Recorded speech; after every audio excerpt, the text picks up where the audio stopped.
లోకం వైపు చూస్తున్నావా? హల్లెలూయా. మరి ఒకసారి అంశం ఏంటంటే రాసుకున్న వాళ్ళు రాసుకోండి. నీవు దేవుని వైపు చూస్తున్నావా లేదా లోకం వైపు చూస్తున్నావా? మత్తయి సువార్త 14వ అధ్యాయము, మత్తయి సువార్త 14వ అధ్యాయము 25వ వచనం నుంచి మనం పరిశీలించి చూసినట్లయితే, రాత్రి 4వ జామున ఆయన సముద్రం మీద నడుచుచు వారి యొద్దకు వచ్చెను. ఆయన సముద్రము మీద నడుచుట శిష్యులు చూచి తొందరపడి భూతమని చెప్పుకుని భయము చేత కేకలు వేసిరి. హల్లెలూయా. మొట్టమొదటిగా 4వ జామున అనగా ఇంచుమించు ఉదయం 3 గంటల నుంచి 6 గంటలు. హల్లెలూయా. అప్పటి వరకు ఆ శిష్యులందరూ కూడా వారు దోణికి ప్రయాణం చేస్తున్నారు. వారు చేస్తున్న ప్రయాణం ఎంతటికి కూడా ముందుకు సాగడం లేదు. ఎందుకంటే అక్కడ ఉన్నటువంటి గాలి, విపరీతమైన గాలి చేత ఆ దోణి ముందుకు నడవబడట్లేదు. హల్లెలూయా.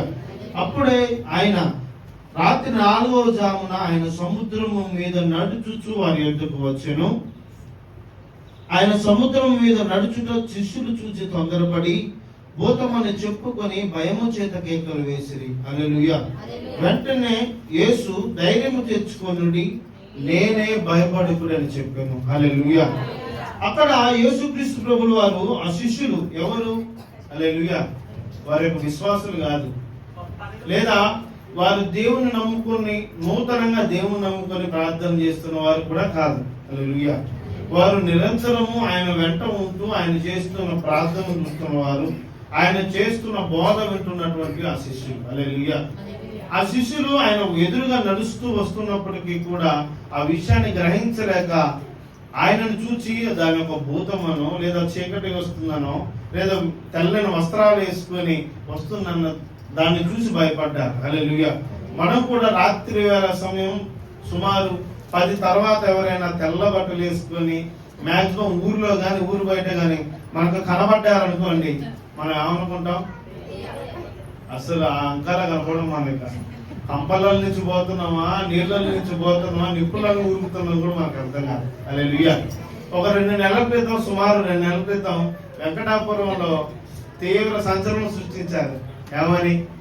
ఒక దయ్యం తిరుగుతుంది, ఒక ఆడ మనిషి తిరుగుతుందని. మీరు చెప్తే నమ్మరు, మసిగుడ్డలతో సహా ఇంట్లో వేసుకున్నారు ప్రతి ఒక్కరు. హల్లెలూయా. మసిగుడ్డలు కానీ, బట్టలు కానీ, ఆఖరికి చెప్పులు, చీపురు కట్టలు ఇవన్నీ కూడా వెంకటాపురంలో ప్రతి ఒక్కరు ఇంట్లో వేసుకున్నారు. హల్లెలూయా. దేనికి? అది ఒక అపోహ. అది అపోహకు భయపడే వారందరూ కూడా అట్లా చేశారు. హల్లెలూయా.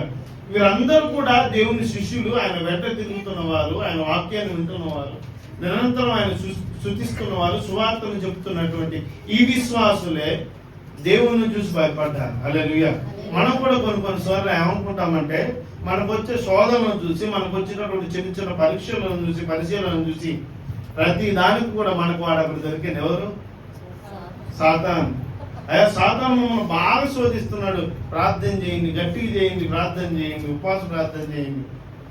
ప్రార్థన అనేది దైవ సేవకులు చేయడం తప్ప ఇంటిల్లాదు వాళ్ళు బ్రహ్మాండంగా బిర్యానీ చేసుకుని తింటారు. హల్లెలూయా.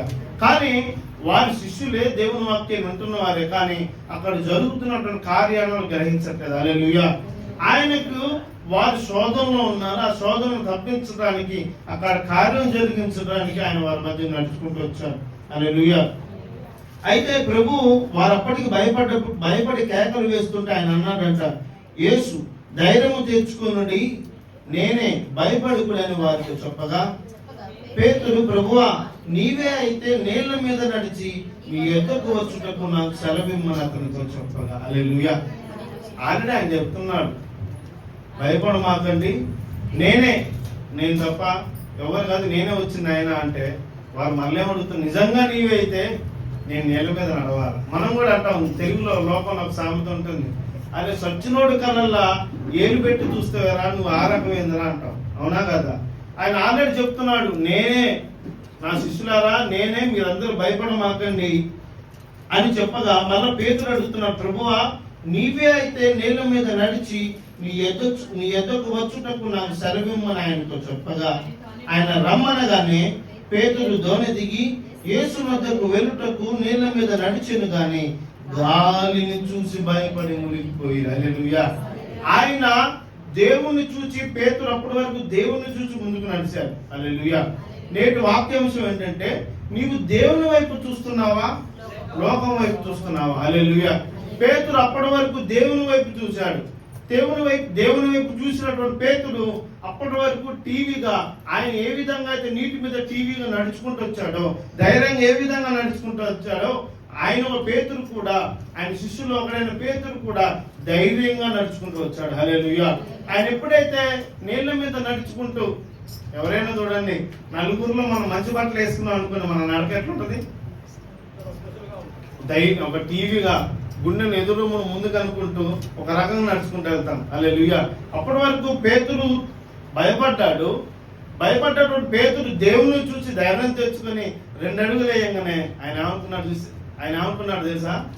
నన్ను మించిన వాళ్ళు లేడు, చూసారా నేను ఎట్లా నీళ్ళ మీద నడుస్తున్నాను, నాతో పాటు మీ 11 మంది దోణుల్లో నిలబడ్డారు, నేను ఒక్కరిని చూసి ఎట్లా నడుచుండని గర్వపడ్డాడు. హల్లెలూయా. లోకం వైపు చూశాడు. హల్లెలూయా. వారి వైపు చూశాడు. దేవుని వైపు ఎప్పుడైతే చూసుకుంటూ ముందుకు నడిచాడో, ఆయన టీవీగా నడుచుకుంటూ వెళ్ళాడు. ఆయన ఎప్పుడైతే దేవుని వైపు చూడకుండా లోకం వైపు చూశాడో మునిగిపోసాగాడు. హల్లెలూయా. మనం కూడా మన జీవితాల్లో దేవుని వాక్యాన్ని వింటున్నట్టు మనం కూడా దేవుని వైపు చూసేవారిగా ఉండాలి. హల్లెలూయా. కొన్ని పరిస్థితులను బట్టి మన భక్తి కానీ, కొన్ని పరిస్థితుల్లో మన వ్యక్తిత్వం కానీ కొన్నిసార్లు మారిపోతుంది. హల్లెలూయా. మనకు డబ్బు అవసరం ఉన్నప్పుడు, లేదా ఏదైనా అవసరం వచ్చినప్పుడు దేవుని వైపు చూడకుండా మన ఇంటి పక్కన ఉన్న డబ్బులు అడుగుతాం. అవునంటారా కాదంటారు? హల్లెలూయా. హల్లెలూయా. మనం మన పరిస్థితులను బట్టి మన ప్రవర్తన, మన భక్తి, మన చూపు అంతా కూడా మారిపోతుంది. హల్లెలూయా. మనం ఎప్పుడైతే దేవుని వైపు చూస్తామో, పేతురు కూడా దేవుని వైపు చూసేంత వరకు కూడా ఆయన టీవీగా నీటిపైన నడవసాగాడు. ఎప్పుడైతే లోకం వైపు చూశాడో అప్పుడు మునిగిపోసాగాడు. అదేవిధంగా మనం పరిశీలించినట్లయితే ఆదికాండం 37వ అధ్యాయం మనం పరిశీలించున్నట్లయితే అక్కడ ఒక భక్తుడు మనకు కనబడతాడు. యోసేపు అనేటటువంటి భక్తుడు మనకు అక్కడ కనబడతాడు. హల్లెలూయా. ఆయన ఎదురుగా ఎన్నో దర్శనాలు ఉన్నాయి, దేవుడు అతనితో మాట్లాడాడు. హల్లెలూయా. కానీ ఆయన పాపం చేయడానికి అనేక రకమైన మార్గాలు ఉన్నాయి, అవకాశాలు ఉన్నాయి.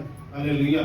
నేటి కాలంలో జనరేషన్ ఉన్నటువంటి యవనస్తులందరూ కూడా పాపం చేయడానికి ఎప్పుడు మార్గం దొరుకుతుందా అని వెతుకుతున్నారు. కానీ ఆయనకు చక్కటి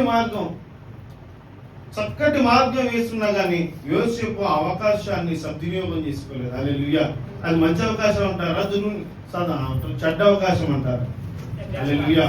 పాపం చేయడానికి ఆయనకు అనేక రకమైన మార్గాలు ఉన్నప్పటికీ కూడా ఆయన దేవుని వైపు చూశాడు కాబట్టి ఆయన పాపం చేయకుండా ఆయనకు నమ్మకంగా ఉన్నాడు.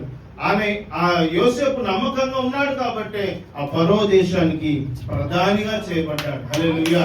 అదే ఒకవేళ ఆయన దేవుణ్ణి చూడకుండా ఆయన ఇష్టానుసారంగా ఆయన పాపం చేశాడు అనుకోండి, ప్రధాని కాదు కదా, స్వీపర్ ఉద్యోగం కూడా ఆయనకు వచ్చేది కాదు. అవునంటారా కాదంటారా? హల్లెలూయా. మనం కూడా మన ఎదురుగా ఉన్నటువంటి ప్రతి పరిస్థితిని బట్టి దేవుని వైపు చూడకుండా నీవు ఎప్పుడైతే లోకం వైపు చూస్తున్నావా, నీకు ప్రతి విషయంలోనూ, ప్రతి సమస్యలోనూ నీకు ఓటమే జరుగుతుంది కానీ విజయం జరగదు. హల్లెలూయా. ఎందుకో తెలుసా? మనం మన జీవితాల్లో దేవునికి ప్రాధాన్యత ఇచ్చేవారుగా లేము. మనకు చిన్న ఆరోగ్య సమస్య వచ్చింది అనుకోండి, ఏం చేస్తాం? నిజం చెప్పండి, నాకు ఆరోగ్య సమస్య వస్తే నిజంగా నేను ప్రార్థన చేస్తా తప్ప ఆలీల సగం